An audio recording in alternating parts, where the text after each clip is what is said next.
Hi, I'm Ariel. You're watching She Wants the Diction, and today I'm going to be doing the Would You Read It challenge. I was tagged to do this back in September by Beck at Mooney Reads by Starlight, which, if you are not following them, you're making a mortal mistake, let me just tell you. If you enjoy, I think, probably queer books and or like nonfiction, history, sociology, that kind of stuff, I think you would really enjoy their channel. I love it personally, so go and check it out. I'll link it, and I'll also link the person that created this tag, who I don't know that well, but that info will be down in the description box if you're interested. As you guys can probably tell, I cut my hair, just a little side shave, but I've been wanting this haircut, I think, like literal years. Like, I feel like it's been possibly a decade that I've wanted this haircut.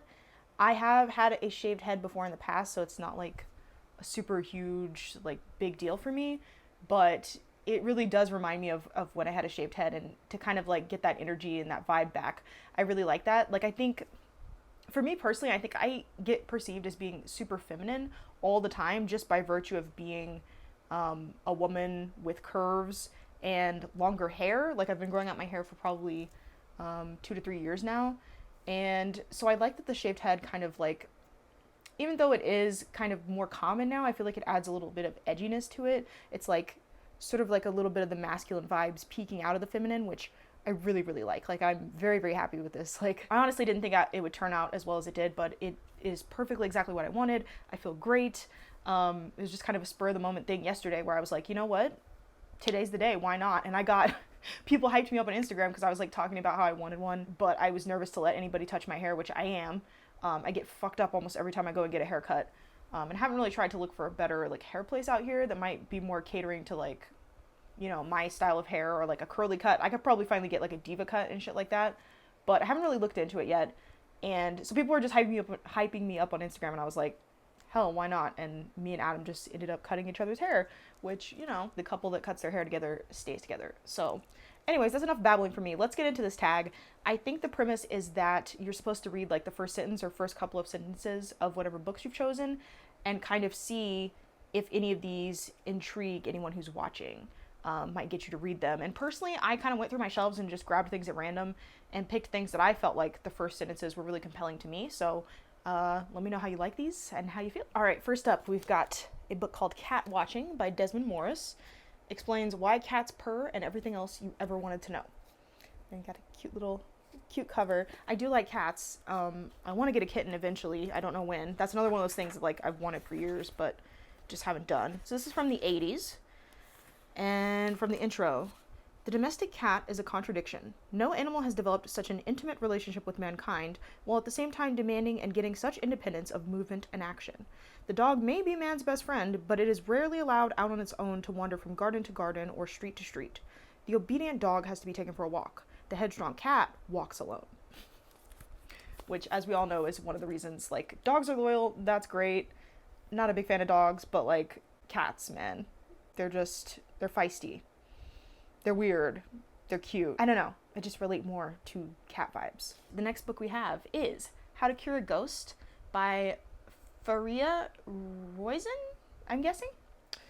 This is a poetry book. The first poem is After the Loss. I built myself up like a layer of bricks. I lifted. A marionette, sheltered by the hands of God, I rose to the awakened sky, rising like the dunes, the sands' yellow shadow. Next we have what I believe is a young adult queer fiction. It's Luna by Julie Ann Peters. I think I saw this on a list of queer books and just decided to pick it up based off that. I believe the main character is trans. It was the feel of her presence in my room that woke me, again. I rolled over in bed and squinted at the clock on my nightstand. What time is it? My voice slurred. The blurry numbers came into focus. 2:33. 2:33? Don't you ever sleep? So I love this cover. I'm assuming we're gonna have something to do with Luna moths, unless this is just like artistic license or something. All right, next we have Bridge of Clay by Marcus Zuzak. He is the author of The Book Thief, says the cover, and I haven't read a book from him in forever, but I remember like literally crying my eyes out at the end of The Book Thief. I think I read it in like maybe late middle school, early high school, and so that was one of the first books that I was like very, I feel like, emotionally invested in. And it's just unique as well, because if you haven't read it, it's written from the perspective of death.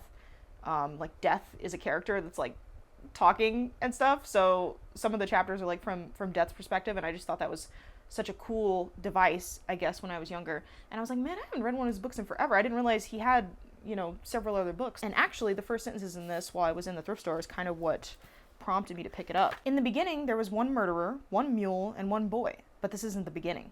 It's before. It's me, and I'm Matthew, and here I am in the kitchen in the night, the old river mouth of light, and I'm punching and punching away. The house is quiet around me. As it is, everyone else is asleep. I'm at the kitchen table. Interesting setup. Okay, the next book we have is Mixed/Other, Explorations of Multiraciality in Modern Britain. And this is by Natalie Morris. From the intro, where are you really from? I will never fail to be shocked by how brazen people are when they ask me where I'm from, where I'm really from.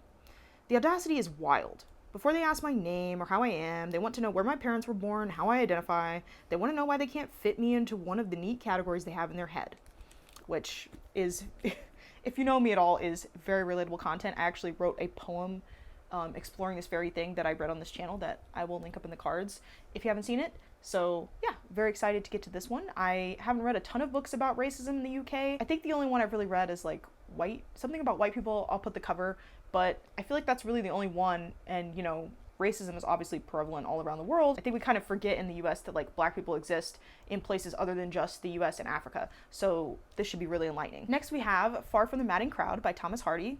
Kind of a classic. I really like the movie for this just because I adore Carey Mulligan. Like literally, she can do no wrong. I love all of her movies. Like An Education, I love that movie. Even in the movies I don't particularly like that much, like Promising Young Woman, I just feel like I love her performances. I just love her. Chapter 1, Description of Farmer Oak. When Farmer Oak smiled, the corners of his mouth spread, till they were within an unimportant distance of his ears. His eyes were reduced to chinks, and diverging wrinkles appeared round them, extending upon his countenance like the rays in a rudimentary sketch of the rising sun. His Christian name was Gabriel. And yeah, Farmer Oak, we stand Farmer Oak in this house. I love this story so much because I feel like it's like sort of like the three lovers that you kind of go through. Like this protagonist is not the typical protagonist, I feel like, and she has basically like three suitors in this book and kind of has to like choose between them and doesn't always make the best decisions, but in the end I feel like she gets her happy ending. And like, yeah, I just love this book so much because relatable content. Like there's basically an older lonely guy that's kind of obsessive about her, that's pursuing her and wants to like take care of her and marry her and have her move in. And then there's Farmer Oak, he's very genuine, but he's just kind of like clumsy and doesn't know how to like approach women. Like he's not very refined, I guess you could say. Like he's very genuine, but he doesn't have a whole lot of game, to be honest. Like that's his main problem. And then there's this very charming, like sexy soldier that she kind of has like ends up marrying in this book, and their marriage kind of falls apart because he's very like egotistic, he's very demanding, borderline abusive. Like it's a really good story. I would recommend watching the movie if you haven't. All right, the next book I have is Touched with Fire, Manic Depressive Illness and the Artistic Temperament by Kay Redfield Jamison. And this is kind of I'm gonna say it's definitely outdated. They were still calling bipolar manic depression at this time. And let me see the exact date this is from, 1993. Yeah, so this is several decades old, but I have read this, and it just kind of explains how different literary figures throughout history are they've been diagnosed posthumously, I guess you could say. A lot of people suspect, based on their writings and their journals and different information we have about them, that they may have suffered from some type of bipolar. And so that's kind of what this is about. It's an exploration of whether, this bipolar specifically leads to creativity, increased artistic output. Chapter 1, That Fine Madness. We of the craft are all crazy, remarked Lord Byron about himself and his fellow poets. Some are affected by gaiety, others by melancholy, but all are more or less touched. This book is about being more or less touched. Specifically, it is about manic depressive illness, a disease of perturbed gaieties, melancholy, and tumultuous temperaments, and its relationship to the artistic temperament and imagination. It is also a book about artists and their voyages, moods as their ships of passage, and the ancient persistent belief that there exists such a thing as a fine madness. So, very interesting subject to me as somebody who is very artistic. I feel like there's kind of this debate as to whether mental illness kind of contributes to creativity, and I feel like I've seen various viewpoints on this. Like one person I know that specifically speaks a lot about it is John Green, and I feel like he wrote this essay maybe where he talked about how he literally like could not get work done because of I believe it was his OCD. And for him, it was all about, getting on medication and just accepting that, this was part of his life, like this illness was part of his life, and his creativity actually got much better. Like, he believed he was better off of his medication, he was better untreated, but it turned out to be the exact opposite. It was much better for his creative output. And so I feel like you have a lot of conflicting opinions and ideas about, like, medication and whether there's a relationship between these two things, art and quote-unquote madness. All right, next we have another book of poetry. It is Charles Bukowski, Sifting Through the Madness for the Word, the Line, the Way. New Poems. Part 1. Why is it that the pickup truck carrying the loose refrigerator on the freeway is always going between 80 and 90 miles per hour? Asking the real questions. I love just, like, his humor and also just, like, the realness of some of the stuff that he says. Okay, next we have a dystopian sci-fi. This is Born by Jeff Vandermeer. Absolutely love the melty abstract cover. His book covers are always top tier. Like, I don't know who be designing these, but, like, the designs, they're always on point. What I found and how I found it. I found Born on a sunny gunmetal day when the giant bear Mord came roving near our home. To me, Born was just salvage at first. I didn't know what Born would mean to us. I couldn't know that he would change everything. And if you've read this book, you know that Born is just, like, freaking adorable. Like, the relationship between Born and Rachel in this book is, like, chef's kiss. You know what I'm saying? Like, I love it so much. If you've ever wanted to be an alien's mom, here you go. Okay, the next book we've got is Buddhism, The Light of Asia by Kenneth K.S. Chin. This is, I guess, in the series of Barron's Compact Studies of World Religions. It is an older book, 1968, which is why I picked it up. I just love the aesthetics of older books, as well as the language that they're written in and just everything about it, really. Buddhism, the religion founded by Gautama Siddhartha, who was born in India in the 6th century BC, has been referred to sometimes as the great aberration from the Indian tradition.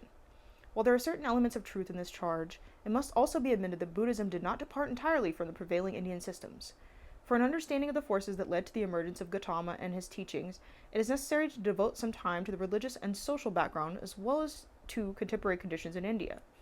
For want of a better term, we shall call this the Vedic background after the Sanskrit word Veda, sacred lore derived from a root which means to know. Kind of stumbling over some unfamiliar words there, but you get the idea. I did not know it was considered an aberration from Indian tradition. So I wonder, like, what they're talking about there. Like, what was the traditional Indian religion or way of thinking or what have you. So it's a really interesting start. Okay, next we have Push by Sapphire. This is the book that the movie Precious was based around. It says, I left back when I was 12 because I had a baby for my father. That was in 1983. I was out of school for a year. This is going to be my second baby. It's written from the perspective of a 16-year-old who is somewhat illiterate. So she misspells words. And also the grammar, I feel like it's written in AAVE, basically. So Black vernacular. And so it's like a combination of those things, and it's like kind of like a diary from her perspective. I remember this being really good, but also really sad, and I would maybe read the trigger warnings if you're interested in reading it. I am kind of due for a reread, and I would love to read some more of Sapphire's work. I know she has some other stuff. There's a picture of her on the back. She also has a shaved head. What up? We could be twins. All right, the next one I have is Amanda Gorman, poems, Call Us What We Carry, and I believe is she the current poet laureate?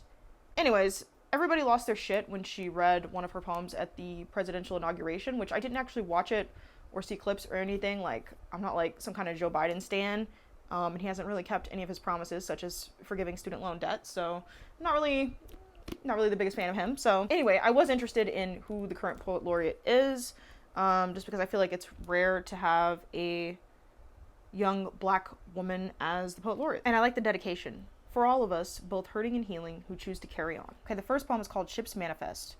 Allegedly, the worst is behind us. Still, we crouch before the lip of tomorrow, halting like a headless haunt in our own house, waiting to remember exactly what it is we're supposed to be doing. Relatable content. Next, I have a poetry handbook by Mary Oliver. This is the book we used in my college poetry course, basically as a text for the class. And the intro says, everyone knows that poets are born and not made in school. This is true also of painters, sculptors, and musicians. Something that is essential can't be taught. It can only be given, or earned, or formulated in a manner too mysterious to be picked apart and redesigned for the next person.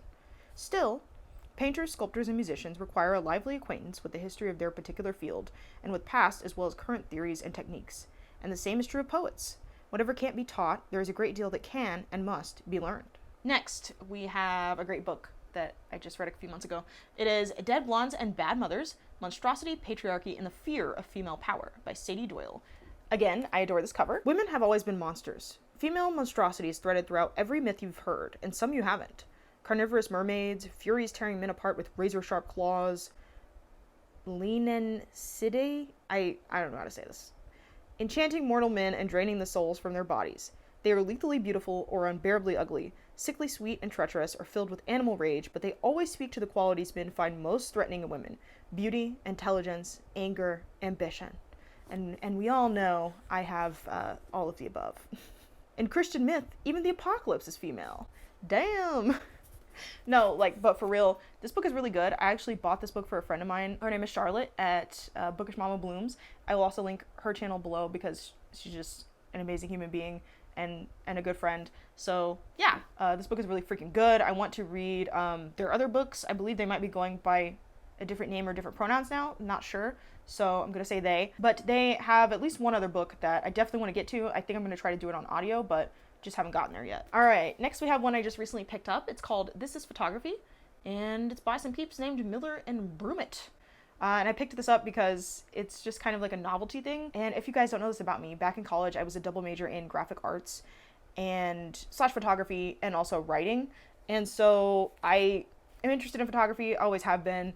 And I kind of started collecting different books about photography, particularly older books, just because I feel like the prints in them are so charming, and also just the way that everything is said. So I just really like old books. And yeah, so this one in particular seemed very saucy. To begin with, photography seems so simple.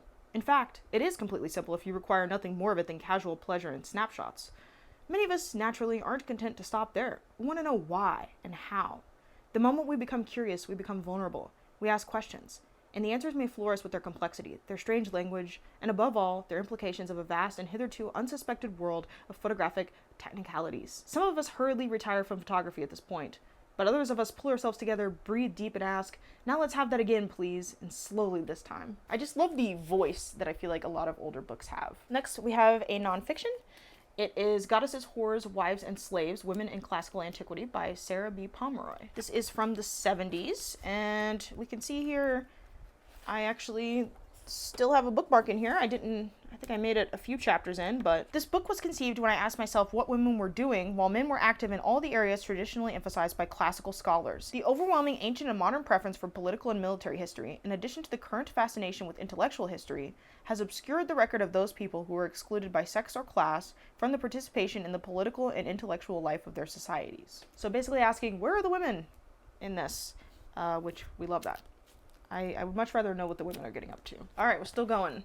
Next one I've got is Homeless Lives Matter, Homeless, My Story by Leo Nawa. And I believe this is kind of a self-published or small press. Not sure, but it looks like this is a black man who is telling his story in his own words about homelessness. I was sitting on the steps of an abandoned building on the corner of 13th and G Streets in Northwest Washington, D.C., about 3 short blocks from the White House. I was approached by a white man who was about 40 years old or maybe a little younger. He asked me if I had seen an old white homeless man who hangs around the area every morning. I answered no. And the fact that we have homeless people literally so close to our government / capital is just wild to me. But we already know the general disdain that society has for homeless people, and I have been homeless in my life. I was kicked out of my house, if you don't know this story, when I was 17 years old for coming out as bisexual and having a girlfriend.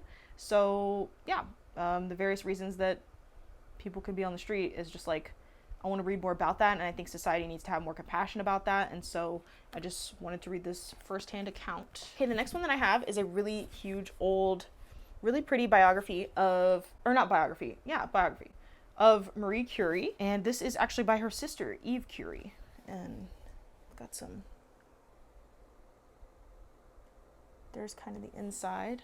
This book is from 1938, just a gorgeous find I believe I found in a flea market. The life of Marie Curie contains prodigies in such number that one would like to tell her story like a legend. She was a woman. She belonged to an oppressed nation. She was poor. She was beautiful. A powerful vocation summoned her from her motherland, Poland, to study in Paris, where she lived through years of poverty and solitude. There she met a man whose genius was akin to hers. She married him. Their happiness was unique. By the most desperate and arid effort, they discovered a magic element, radium. This discovery not only gave birth to a new science and a new philosophy, it provided mankind with the means of treating a dreadful disease. So, that's how it starts off. Next up, kind of on a similar topic, we've got a book called Significant Others, Creativity and Intimate Partnership. On the cover, we've got Diego Rivera and Frida Kahlo. And then this is edited by Whitney Chadwick and Isabel de Courtivran? Not sure. Courtivran. This book is a collective attempt to tackle the questions of gender and creativity from a different vantage point. Traditional biographies and monographs have typically described creativity as an extraordinarily, usually male, individual's solitary struggle for artistic self-expression. We decided instead to explore the complexities of partnerships and collaborations, painful as well as enriching. We chose to focus on couples, whether different or same-sex. That's awesome. That means there's some gay couples in here. Because couples are endlessly fascinating in the diversity of their interactions. And we further chose to limit ourselves to couples in which both partners were either visual artists or writers in order to have a shared creative context within which to explore differences arising from gender, sexuality, age, race, and class. So each chapter in this book is about sort of famous artist couples, which absolutely should be absolutely interesting. This is printed in the 90s. As soon as I saw this, I snatched it so fast from the shelf at the thrift store. But yeah, the back just lists all the couples. So that's really awesome. I can't wait to dive into that. And the last book that I have, last but not least, is called Just Plain Folks. And this is by Lorraine Johnson Coleman. Original tales of living, loving, and learning as told by a perfectly ordinary, quite commonly sensible, and absolutely awe-inspiring colored woman. Which, that has to be one of my favorite subtitles I've ever read. I know you think you've been raised because you've grown now, but a mama always got to wonder, what else can I say to my child who is black? I know what you're thinking. She's been talking my whole life. It's time to let well enough alone, to trust me, to let me be. But you know your mama, and I couldn't rest, not even with the Lord Himself, if I thought I left my task unfinished or even one word unsaid. So, I like the beginning of that. It gives me life for me ain't been no crystal stair vibes, which we love that poem. Alrighty, y'all, but that's gonna be all from me. Let me know which books, if any, you're interested in reading, what you thought about any of these selections, because I think I have a nice mix of poetry, nonfiction, feminist stuff, yeah, a little bit of everything that I like to read. So yeah, go ahead and leave me a comment if you so wish. Thanks for watching, and I will see you guys in my next video. Peace. Books, books, books, books, books, books, to the tune of girls, girls, girls.